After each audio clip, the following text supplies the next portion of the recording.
इस प्रॉब्लम में हमें दो सपोर्ट्स दिए हुए हैं, यहाँ की हमें रिएक्शन फाइंड आउट करना है। तो हम क्या करेंगे, पहले इन सपोर्ट्स पर रिएक्शन को एज्यूम कर लेंगे। देखिए, हम जानते हैं कि रोलर सपोर्ट पे एक ही रिएक्शन मिल सकता है, तो देखिए हमने यहाँ पे एक रिएक्शन लगा के एज्यूम कर लिया। क्योंकि हिंज सपोर्ट पे दो रिएक्शन मिल सकते हैं, तो देखिए हिंज सपोर्ट पे मैं दो रिएक्शन को एज्यूम कर रहा हूं, एक वर्टिकल रिएक्शन VA को और एक हॉरिजॉन्टल रिएक्शन HA को। हम पहले रोलर सपोर्ट पे रिएक्शन निकाल रहे हैं। कैसे निकाल रहे हैं? By taking moment at hinge support. हम इस पॉइंट पे मोमेंट ले रहे हैं, तो इस पॉइंट पे सारे फोर्सेस का नेट मोमेंट कितना आएगा? 0। तो देखिए VA का मोमेंट इस पॉइंट पे आपको 0 नजर आ रहा है, क्योंकि VA वाला यहीं से जा रहा है। HA का भी मोमेंट इस पॉइंट पे 0 नजर आ रहा है, क्योंकि HA भी यहां से पास होके जा रहा है। अब देखिए इस सिस्टम को ध्यान से देखिए, यहाँ पे दो फोर्स लग रहे हैं 20 न्यूटन का। तो यहाँ पे दो फोर्स लग रहे हैं, दोनों का मैग्नीट्यूड बराबर है, दोनों का डायरेक्शन उल्टा है और दोनों के बीच में परपेंडिकुलर डिस्टेंस है। तो ये दोनों फोर्स क्या बनाएंगे? एक कपल बनाएंगे। कितने का बनाएंगे? तो उसके लिए हम एक फोर्स का मैग्नीट्यूड लेंगे और इन दोनों फोर्स के बीच का जो परपेंडिकुलर डिस्टेंस है उससे मल्टीप्लाई कर देंगे। तो 20 into 2 that is 40 newton meter का ये कपल फॉर्म कर रहे हैं।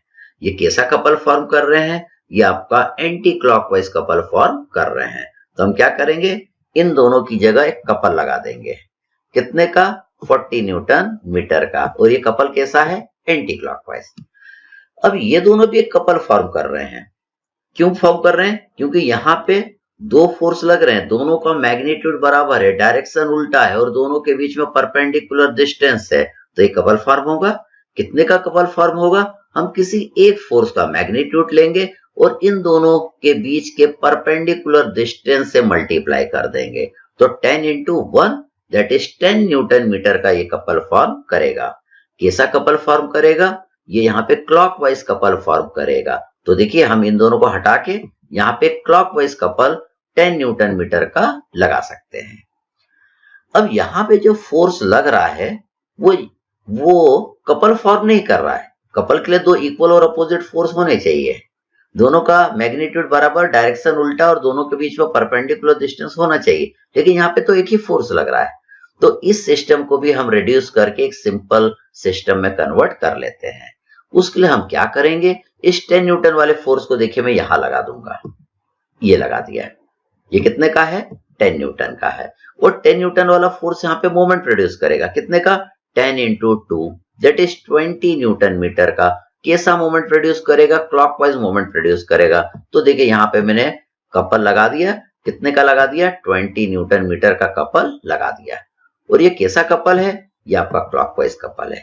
तो देखिए ये जो 10 न्यूटन वाला है उसका तो मोमेंट यहाँ पे 0 हो जाएगा और ये कपल का आपको मिलेगा।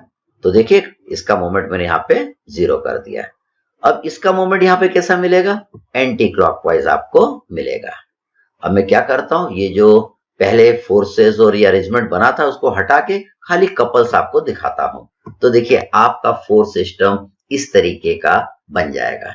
अब इन सब का नेट मोमेंट यहाँ पे 0 आएगा। तो देखिए हमने इक्वेशन लिखा, सिग्मा एम को हमने 0 करा। ये एंटी क्लॉकवाइज कपल है इसलिए इसको माइनस, ये क्लॉकवाइज कपल है तो प्लस, क्लॉकवाइज कपल है तो प्लस, और इसका मोमेंट कैसा है? Anti clockwise. Anti clockwise moment को माइनस लिखा। तो इससे आपका क्या आ जाएगा? आरबी की वैल्यू आ जाएगी। आरबी देखिए आपका कितना आएगा? 0.833 न्यूटन। इसके बाद अपने को क्या करना है, यहाँ पे वर्टिकल फोर्स निकालना है और हॉरिजॉन्टल फोर्स निकालना है। तो हम क्या करेंगे, इनके हॉरिजॉन्टल और वर्टिकल कंपोनेंट का अलजेब्रिक सम 0 कर देंगे, तो आपका VA और HA आ जाएगा। तो देखिए हमने सिग्मा V को 0 करा, ऊपर के डायरेक्शन में कितने फोर्स लग रहे हैं? VA लग रहा है और RB, तो हमने लिखा VA plus RB is equal to 0। तो इससे आपकी VA की वैल्यू आ जाएगी -0.833 न्यूटन। हमको HA निकालना है, हम सिग्मा H को 0 कर देंगे, तो हमने लिखा HA plus 10 is equal to 0। तो HA की वैल्यू आ जाएगी आपकी -10 न्यूटन।